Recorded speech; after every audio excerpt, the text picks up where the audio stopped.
திருத்தணியில் ஆடி கிருத்திகை விரதம் இருப்பது எப்படி? திருத்தணி முருகன் கோவிலில் ஆடி கிருத்திகை பெருவிழா கோலாகலமாக கொண்டாடப்பட்டது. இந்த கிருத்திகை தினத்தில் விரதம் இருந்தால் முருகன் நம் வேண்டுதலை நிறைவேற்றுவார் என்பது ஐதீகம்.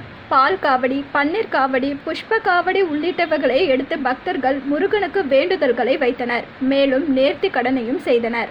முருக பெருமானுக்கு மிகவும் உகந்த நாள் கிருத்திகை ஆகும். அதுவும் மாதந்தோறும் கிருத்திகைகள் வந்தாலும் ஆண்டுக்கு 3 முறை வரும் கிருத்திகைகள் மிகவும் முக்கியமானதாகும்.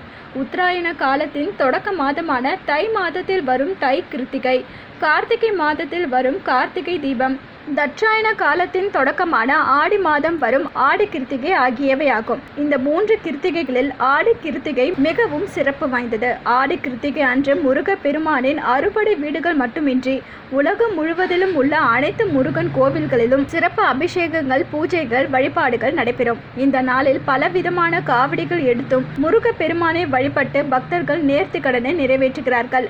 ஆடி கிருத்திகை அன்று முருகனுக்கு பால் அபிஷேகம் செய்யப்படும்.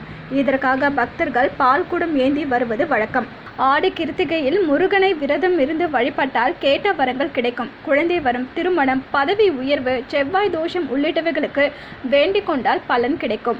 ஆடி கிருத்திகை என்றாலே நினைவுக்கு வருவது திருத்தணி முருகன் கோவில்தான். திருத்தணியில் பல ஆயிரம் பக்தர்கள் காவடியுடன் குவிந்தனர்.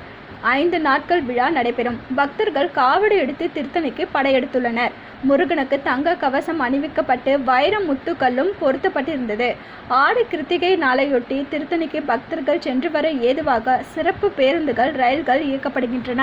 கிருத்திகை நாளில் சூரிய உதயத்திற்கு முன்பே எழுந்து குளித்து விட வேண்டும். பின்னர் வீட்டின் பூஜை அறையிலோ அல்லது முருகனின் கோவிலிலோ முருகனை வழிபட வேண்டும். பிறகு விரதத்தை தொடங்க வேண்டும். இந்த நாளில் காலையில் இருந்து மாலை வரை எதுவும் சாப்பிடாமல் விரதம் இருப்பது நல்லது.